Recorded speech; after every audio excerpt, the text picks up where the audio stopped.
خبر شامل کرتے ہیں واہگہ ٹاؤن لاہور سے، جہاں 12 سالہ بچے کا پر اسرار قتل۔ علاقے میں شدید خوف و ہراس پھیل گیا۔ ہارون نامی شخص کے 12 سالہ بیٹے ریحان کو نامعلوم افراد نے قتل کر کے لاش فصلوں میں پھینک دی۔ افسوسناک خبر ہے لاہور سے، جہاں 12 سالہ بچے کا پر اسرار قتل۔ علاقے میں شدید خوف و ہراس پھیل گیا۔ ہارون نامی شخص کے 12 سالہ بیٹے ریحان کو نامعلوم افراد نے قتل کر کے لاش فصلوں میں پھینک دی۔ مزید اسی بارے میں جانتے ہیں اپنے نمائندے حیدر علی آتش سے۔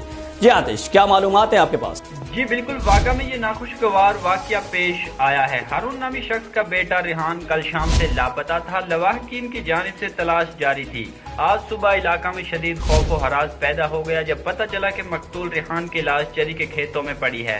ریحان کی عمر 12 سال بتائی جاتی ہے۔ گھر میں ماتم کا سما ہے۔ معصوم بچے کے قتل پر ہر آنکھ اشک کے بار ہے۔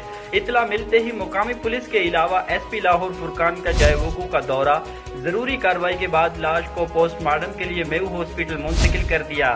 تاہم بچے کے والد کا کہنا تھا کہ میرے معصوم بچے کو ناحق قتل کیا گیا ہے۔ میں وزیر اعلیٰ پنجاب اور اعلیٰ حکام سے مطالبہ کرتا ہوں کہ تحریک انصاف کی حکومت میں مجھے انصاف چاہیے۔ جی شکریہ حیدر علی۔